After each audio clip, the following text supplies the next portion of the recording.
Bismillahirrahmanirrahim.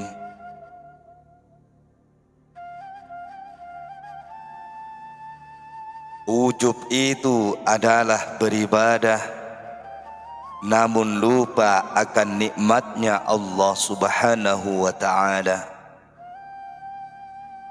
Jika orang membaca surat Al-Fatihah lalu satu hurufnya lupa akan nikmat Allah, maka yang satu huruf itu adalah ujub. Jika seluruh surah Al-Fatihah dibacanya namun lupa seluruhnya akan nikmat Allah, maka sepanjangan Al-Fatihah itu ujub namanya.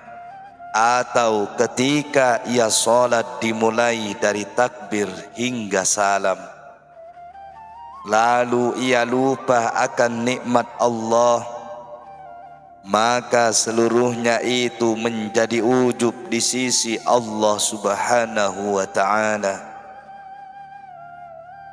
Zahirnya bersalat, akan tetapi Allah memandangnya sebagai maksiat. Di mana maksiatnya? Di ujub itulah tempatnya. Oleh sebab itu, mengapa kita wajib mengaji tentang maksiat hati? Mana ada itu riya dalam ibadah atau ujub, sehingga kita dapat menjauhkan diri dari maksiat hati tersebut. Dalam pengertian lain, ujub yaitu perilaku atau sifat mengagumi diri sendiri. Sifat mengagumi diri sendiri adalah sifat yang menjadikan seseorang lupa bahwa apa yang dia miliki merupakan nikmat Allah Subhanahu wa ta'ala.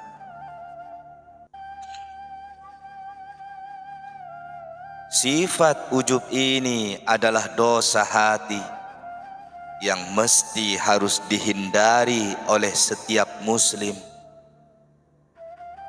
Sebab sifat ini akan menggiring seseorang menjadi sombong dan riya. Ujub itu menghajatkan kepada khalwat. Menurut Rasulullah sallallahu alaihi wasallam, Rasulullah adalah sosok yang hobi akan berkhalwat kepada Allah untuk mengingat akan nikmat Allah Subhanahu wa ta'ala.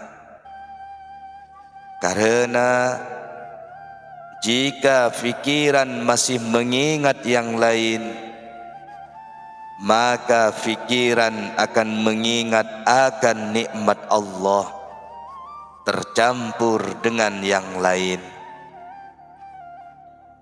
Oleh sebab itulah diperlukan waktu yang khusus untuk semata-mata mengingat akan nikmat Allah yang disebut dengan tafakkur nikmat. Tafakkur nikmat ini bisa dilakukan 3 hari 3 malam, sebagaimana yang dilakukan oleh Nabi Muhammad sallallahu alaihi wasallam. Bisa pula 1 minggu, 20 hari, 30 hari, atau 40 hari. Hal ini untuk menyatukan ingatan agar tidak tercampur dengan yang lain, sehingga ketika dalam salat menjadi khusyuk mengingat nikmat Allah saja. Jika tanpa khalwat bisa mendapatkan istiqomah dalam memandang nikmat Allah, maka mungkin Rasulullah sallallahu alaihi wasallam tidak perlu melakukan khalwat dalam hidupnya. Oleh sebab itulah Allah memerintahkan kepada Nabi agar dengan khalwat tersebut menjadi jalan untuk mendapatkan istiqomah. Jika ada orang mengatakan dirinya sudah mencapai tingkat istiqomah dalam hidupnya tanpa khalwat, maka kita tidak perlu membicarakannya, sebab Rasulullah sendiri melakukannya. Riya dan ujub sesungguhnya menjadi rintangan dan menghancurkan seluruh pahala ibadah yang dilakukan. Orang yang beribadah karena manusia, maka hancurlah pahalanya.